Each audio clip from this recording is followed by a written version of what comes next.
Hello મિત્રો, તમને જણાવી દઉં કે જે જીએસઆરટીસીમાં જીએસઆરટીસીમાં હેલ્પરની ભરતી આવેલી છે, જેની તમને સૌને જાણે છે. જે આઈટીઆઈ ઉપર છે. આઈટીઆઈ જેને ન કરેલું હોય તે આ વિડીયો સ્કીપ કરી શકે છે.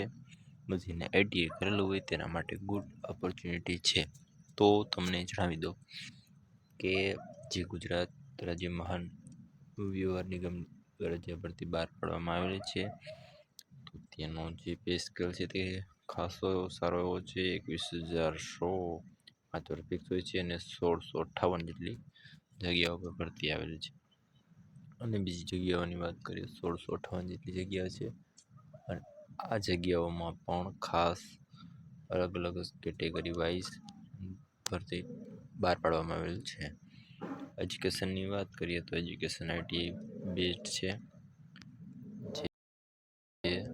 તો તમને જણાવી દઉં કે જે એજ્યુકેશન છે તેમાં ખાસ કરીને જે આઈટીઆઈ ઉપર છે. અને જે અગ્રતા માટે તમારે સરકારી અથવા સરકારી જાહેર સાહસ અથવા કોઈ પણ લિમિટેડ પ્રાઇવેટ લિમિટેડમાં લઘુત્તમ શૈક્ષણિક લાયકાતમાં દર્શાવેલ ટ્રેડમાં એપ્રેન્ટિસશીપ પૂર્ણ કરી હોય તે પાસ કર્યા અંગેનું એનસીવીટી એટલે કે એક સર્ટિફિકેટ હોય તે અગ્રતા માટે જરૂરી છે. મતલબ કે એક એપ્રેન્ટિસશીપ જો હોય તો તમને અગ્રતા એના અલગથી ગુણ આપવામાં આવશે. હવે શૈક્ષણિક લાયકાત હજુ સીધી ભરતી પ્રક્રિયા છે, એટલા માટેનો વેટેજ ગુણ પણ કંઈક આવી રીતે છે કે જો શૈક્ષણિક વેટેજ ગુણના 70 ગુણ, લઘુત્તમ શૈક્ષણિક લાયકાતના 55 માર્ક્સ અને એપ્રેન્ટિસશીપ જે મેં તમને કીધી એના 15 ગુણ એક્સ્ટ્રા અને એક એક્ઝામ લેશે જેના 30 ગુણ. આવી રીતે કંઈક 100 માર્કનું થશે. મતલબ કે તમારે મોટા ભાગનું જે વેટેજ છે તે આપણે શૈક્ષણિક લાયકાત ગણી શકીએ અને એપ્રેન્ટિસશીપના 15 માર્ક્સ વધારાથી મળી શકે.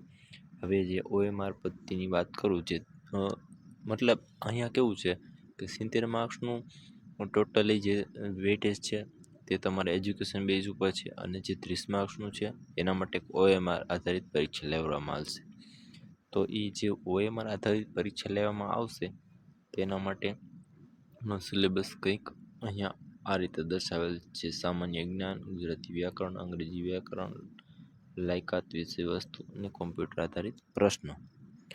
તો જે તમને દર્શાવવામાં આવેલ શૈક્ષણિક લાયકાત આ રીતે છે અને લાયકાતના વિષય વસ્તુને લગતા પ્રશ્નો 50 માર્ક્સ. મતલબ કે મોટા ભાગનું વેટેજ જે શૈક્ષણિક જે તમારું ટ્રેડ છે તેના રિલેટેડ જ છે.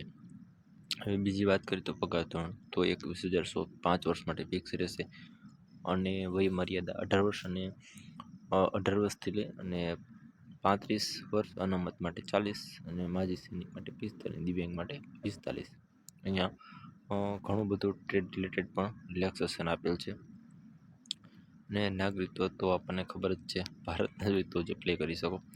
શૈક્ષણિક લાયકાત માટે ખાસ કે ભાઈ આઈટીઆઈ ફરજિયાત આઈટીઆઈ ટ્રેડવાળા જ અહીંયા અપ્લાય કરી શકશે. આઈટીઆઈ ટ્રેડવાળા જ, બીજા કોઈ પણ માટે અલાવ નથી. તો એ એક નોંધ લેવી અને વહેલા ફોર્મ ભરી દેવું, કારણ કે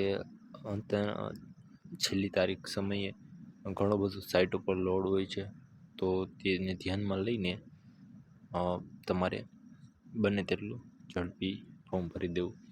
જો તમને ફોર્મ શરૂ થઈ ગયા છે, 5/1 સુધી શરૂ રહેશે, 6/12 થી 5/1, અને જેમ બને તેમ વહેલા અપ્લાય કરી દેવું.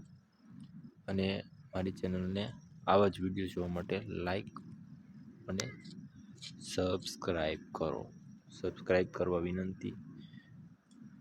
લાઈક કરવાથી અમને મોટિવેશન મળે છે, તો લાઈક કરો, શેર કરો અને સબસ્ક્રાઈબ કરો. Thank you.